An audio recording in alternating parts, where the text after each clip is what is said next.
কালি এটা ভিডিঅ'ই হৃদয়ত বহুত দুখ দিছিল বাৰে বাৰে যে অসমৰ এগৰাকী গৌৰৱান্বিত মাতৃ নিৰুপমা মহন্ত আই কালি শিলাকতি লৈ যি এটা সময়ত নিজৰ সন্তানক লৈ গৌৰৱত বুকু ফন্দি আছিল। প্ৰতিটো সন্তানক তুলি তালি ডাঙৰ দীঘল কৰিলে ইমান কষ্টৰে, আৰু সেই আইগৰাকী এজন 15 লাখ জনতাৰ চকুত যিজন অপৰাধী, সেই অপৰাধীজনক কালি আইয়ে লাখতি লৈ ধীৰ গম্ভীৰ গতিৰে তেওঁক এবাৰ চাবলৈ গৈছে, কিয়নো নিজৰ পুত্ৰৰ স্নেহ।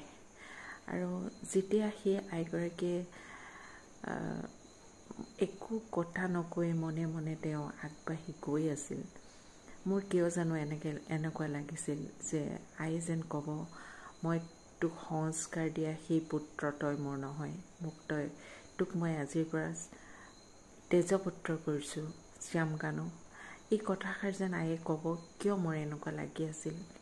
সকলো মান সন্মান শেষ কৰি আজি সেই আইগৰাকীৰ যি সংস্কাৰ সেই ধূলিসাৎ হৈ গ'ল।